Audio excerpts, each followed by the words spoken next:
أهلا بيكم. فيلم اللعب مع الكبار واحد من أهم 100 فيلم في السينما المصرية. الفيلم من إنتاج سنة 1991 ومن إخراج شريف عرفة. الفيلم كان يعتبر أول فيلم جماهيري وفي نفس الوقت بيقول مشاكل بجرأة سياسية ما كانتش عادية وقتها. وما كانش عادي إنك تتكلم عن فساد واختراق بعض أجهزة السلطة في التسعينات. كمان بيوضح إن المواطنين وأجهزة الأمن بيكملوا بعض، ولو عنصر منهم مش موجود هيحصل خلل في الأمن والاستقرار. بيبدأ الفيلم بحسن واللي بيصحى من النوم وبيبدأ يلبس ويجهز نفسه عشان يخرج للحارة اللي ساكن فيها، وبيروح على القهوة وبيبص على تليفون القهوة، بس بيقطع واحد وبيعرض عليه يلعبوا دور طاولة. ولما بيقعد يلعب ما بيستحملش وبيقوم يدور في دفتر التليفون على رقم أمن الدولة. وبيتخض صاحب القهوة لما بيسمعه بيقول إنه عنده معلومات خطيرة وعايزهم يبعتوا له عربية عشان يقول المعلومات اللي عنده. وبيروح حسن يقعد مستني عربية أمن الدولة، وبتوصل العربية وبيقوم حسن يسلم على اللي في القهوة وبيروح معاهم. ووقتها بتسمع هناء خطيبته إن حسن اتقبض عليه، فبتتخض وما بتبقاش فاهمة إيه اللي حصل. وبيوصل حسن لمقر أمن الدولة وبيفضل ماشي لحد ما بيوصل لمكتب المقدم معتصم، وبيقول له حسن إن مصنع البلاستيك بتاع الحكومة هيتحرق بكرة. فبيسأله الضابط عرفت إزاي؟ فبيقول له حسن إنه حلم بالحريقة ومش عايز الحادثة تحصل عشان العمال هيتشردوا، وبيسيبوا الضابط يمشي من غير ما يديله أي اهتمام. ولما بيوصل الحارة بتطمن عليه خطيبته وبيطمنها عليه. والصبح بتوصل قوة من أمن الدولة مع المقدم معتصم وبيفضلوا يدوروا في المصنع بس ما بيلاقوش حاجة. وبالليل بيكون حسن نازل ومتشيك زي كل ليلة خميس عشان يروح لأي فرح كأنه واحد من المعازيم، عشان ياكل ويشرب ويرقص ببلاش. وفي نفس الوقت بيكون المصنع بيولع فعلا زي ما حسن قال للظابط. وبيروحوا الناس من أمن الدولة يدوروا على حسن في بيته. ولما المقدم معتصم مش بيلاقيه في البيت بيسأل أبوه واللي ما بيكونش عارف مكانه. ولما بيسأل عنه في القهوة برضه ما بيكونوش عارفين مكانه. بس في الآخر بيدور المقدم معتصم عليه وبيلاقيه وهو موقف الفرح كله وبيوزع البوفيه على مزاجه. وبياخده على مقر أمن الدولة وبيسأله عرف إزاي بالحريقة، بس برضه بيفضل حسن يلف ويدور ومصمم على إنه كان حلم. فبيؤمر المقدم معتصم الحرس يحطوه في أوضة تحت الحراسة عندهم لحد الصبح. والصبح في القهوة لما الناس بتحاول تسأل على حسن بيحذرهم صاحب القهوة إن أي حد هيظهر في الصورة ممكن يتورط معاه والأحسن يدعوا له. وبيروح ناس من أمن الدولة عشان ياخدوا خطيبة حسن عشان يشوفها، وبينفعل حسن عليهم عشان لقى خطيبته في مكتب المقدم معتصم. بس بيطمنوا المقدم معتصم إن محدش هيلمسها، وبيسيبهم يتكلموا لوحدهم عشان يراقبوهم من بعيد يمكن يطلعوا منهم بمعلومة. بس ما بيكونش فيه فايدة، وفي الآخر بيكون وصل البوليس للي حرقوا المصنع. بس برضه بيفضلوا ماسكين حسن عشان يقول لهم هو عرف ازاي المعلومة دي. ولما بيسأل حسن المتهمين ليه حرقوا المصنع بيعرف من أجاباتهم إنهم ما بيقولوش الحقيقة كاملة، فبيعمل نفسه هيضربهم على إنه ظابط يعني. فبيعترفوا بكل الحقيقة وبيروح حسن للحارة من تاني، وبيستقبله أبوه اللي بيطمن عليه.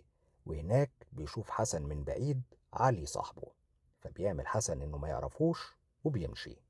وفي أمن الدولة بيكون المقدم معتصم أمر بوضع حسن تحت المراقبة. بعدها بيروح حسن يقابل صاحبه علي في ماتش كورة للأهلي، وبيحذروا ساعتها علي إن في مخبر قاعد وراهم. فبيقوم حسن وبيسخن الجماهير على المخبر على إنه مشجع زملكاوي، فبيقوم الناس كلهم والجماهير ويضربوا المخبر.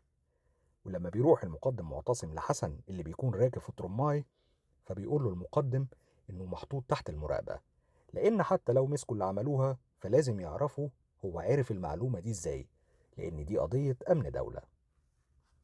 بعدها بيصحى تاني حسن من النوم وبيلبس ويجهز نفسه تاني وينزل يتصل من تليفون القهوة بالمقدم معتصم مرة تانية، وبيقول له إنه حلم تاني بمصيبة وعايز يقابله.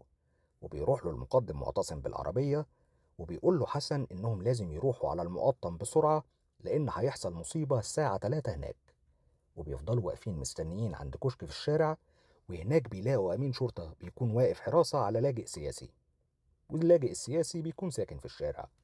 وبيبصوا يلاقوا عربية فيها مسلحين بيضربوا نار على اللاجئ السياسي، وبيدخلوا في اشتباك وضرب نار مع بعض كلهم، لحد ما في الآخر بيموت نص العصابة والنص التاني بيسلم نفسه وبينقذوا اللاجئ السياسي. أما في القهوة، بيسمع حسن في التلفزيون إن الشرطة كانت عارفة بحكاية اللاجئ السياسي دي والمؤامرة اللي كانت متدبرة ضده، فبيضحك وبيقول مش مهم، المهم إنه أنقذ الناس. وبيصحى حسن تاني يوم على المقدم الأسيوطي، واللي بيروح يصحي حسن من أوضة نومه وبياخدوه من بيته على أمن الدولة. وهناك بيكون المقدم الأسيوطي عنيف جدا في التحقيق بتاعه مع حسن، مش زي المقدم معتصم، وبيتهمه بإنه متهم بتوزيع منشورات سياسية وتهم تانية كتير لو ما تعاونش معاه وقال له الحقيقة، وبيبدأ يضرب فيه بعنف عشان يتكلم.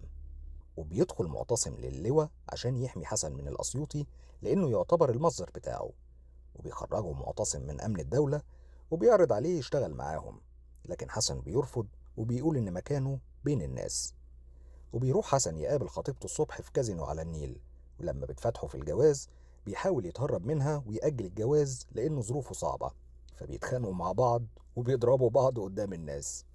وبالليل بيروح حسن يقابل علي قدام الهرم، وبيكون حسن متضايق بسبب الظروف الصعبة اللي فيها البلد واللي خلته ممكن يخسر خطيبته، وبيفضلوا يدردشوا وهم ماشيين.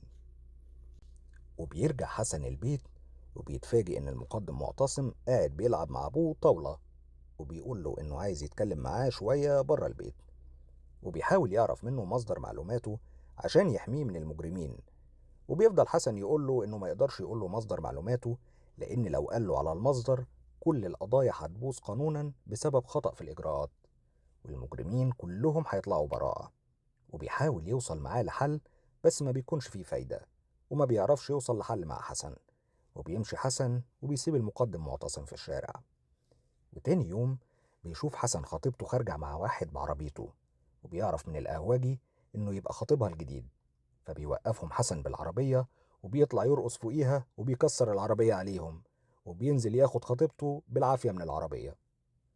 وبعدها بيكون علي بيكلم حسن في التليفون عشان يروح له ويتقابلوا في السينما، وبيقول له علي على مصيبة جديدة، لأن علي يبقى مصدر حسن في المعلومات بحكم إنه شغال في السنترال وبيتصنت على التليفونات.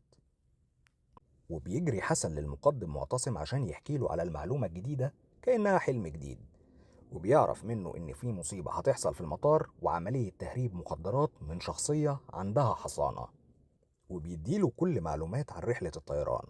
وبيتفقوا إن حسن هيتكلم وهيقول إن في قنبلة عشان يعرفوا يفتشوا اللي معاهم حصانة، وبيسلم عليه المقدم معتصم كأنه بيشكره. وبيروح المقدم معتصم يقابل 4 أشخاص معاهم حصانة نازلين من الطيارة، وبيبدأ ينفعل السياسيين اللي معاهم حصانة عشان عايز يفتش شنطهم بحجة القنبلة. وفي الآخر بياخدوا نائب برلمان، ولما بيفتحوا شنطته بيلاقوا معاه مخدرات، وبيتحجج إنه سحلب، فبيقول له المقدم معتصم هيحللوا الكيس ويشوفوا.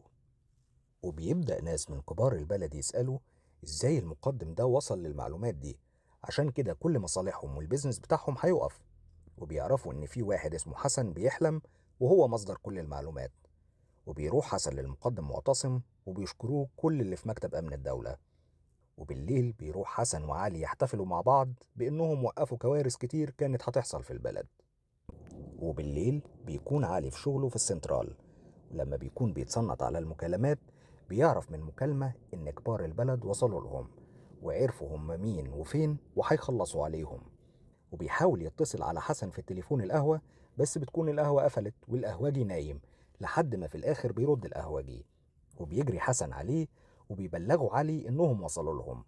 ولما حسن بيقول له اجري على البوليس، بيكون علي خايف على وظيفته وخايف من التحقيق معاه، وبيكلم حسن بسرعة المقدم معتصم عشان يلحقهم، وبيجروا كلهم ناحية السنترال عشان يلحقوا علي.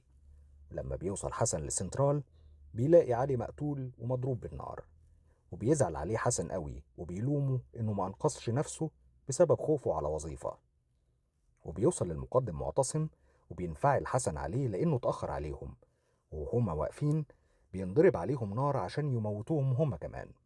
وبيعرف معتصم إن علي يبقى هو المصدر لكل المعلومات، وبيبدأ معتصم يضرب نار وحسن واقف بيصرخ إنه هيفضل يحلم ويحلم ويحلم. وبيخلص الفيلم على كده. ما تنساش بقى اللايك والسبسكرايب عشان الفيلم الجاي مفاجأة. وقول لنا في التعليقات لو انت مكان حسن كنت هتحاول تساعد توقف الجرائم دي كلها، ولا كنت هتقول ماليش دعوة. سلام.